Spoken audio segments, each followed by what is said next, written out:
এই বস্তুটো প্ৰায় 2008-9 মানত ষ্টাৰ্ট হৈছিল প্ৰচেছটো। এতিয়া গুৱাহাটী উচ্চ ন্যায়ালয়ত এটা ৰিপিটিশ্যন কৰা হৈছিল, PIL কৰা হৈছিল। আৰু সেই PILৰ পিছত তেতিয়া ইয়াত জাজ আছিল ৰঞ্জন গগৈ। তেওঁ এটা অৰ্ডাৰ দিছিল যে এইটো ইলেকশ্যন কৰিব লাগে। DC-ক অৰ্ডাৰ দিল আৰু DC-য়ে তেনেকৈ 2010-ৰ লাষ্ট বা 2011-ৰ প্ৰথমত এইটো ইলেকশ্যন কৰিছিল। আচ্ছা, তাৰপিছত কিছুদিন পিছত দেখা গ'ল যে ইয়াতে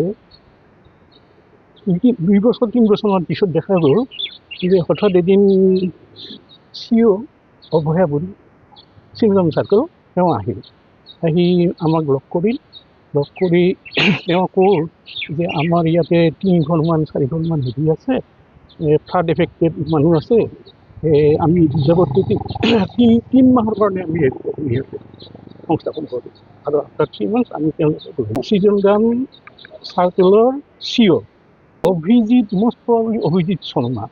অভিজিৎ হয় শৰ্মা নহ'লে সিনহা। 2012 বা 13।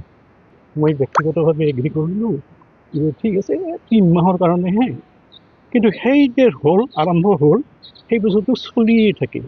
মানে তাৰপিছত দৈনিকে মানুহ আহে আৰু আহি তেনেকৈ বহুত হেৰি হৈ গ'ল, বহুত বেছি হৈ গ'ল।